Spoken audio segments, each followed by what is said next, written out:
Les gens ils disent c'est révolutionnaire, d'accord, mais ça change quoi? Faire passer Internet, l'image et le courant en même temps, d'accord? C'est quoi l'avantage? Il n'y en a pas vraiment, il existe uniquement pour des raisons politiques. Pour faire simple, depuis plus d'une dizaine d'années, la plupart des câbles sont contrôlés par des compagnies américaines et japonaises. Et leur façon de fonctionner est que si quelqu'un d'autre voulait utiliser leur technologie, ils étaient obligés de payer des frais de licence. Et le problème est que la plupart des compagnies ne voulaient pas payer ces frais pour pouvoir économiser en frais de production. Du coup, les grandes entreprises chinoises se sont réunies pour pouvoir sortir de cette dépendance technologique. Et après quelques années, ils ont réussi à créer le câble GPMI.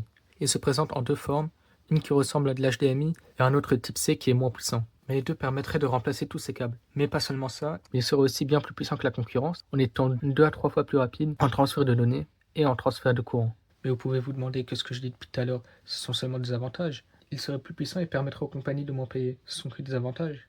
Oui et non, car il règle des problèmes qui n'existent pas. Car le fait que l'USB-C ne soit pas aussi puissant, ce n'est pas un problème pour l'instant. L'avantage principal sera surtout qu'il rendra la Chine indépendante technologiquement. Et que s'il réussit à être un succès en Chine et qu'il est adopté par d'autres pays, il leur permettra d'avoir une plus grande influence géopolitique et commerciale. Mais bon, peut-être que j'ai pas la vision. Dites-moi si vous pensez que le GPMI est l'avenir de la technologie.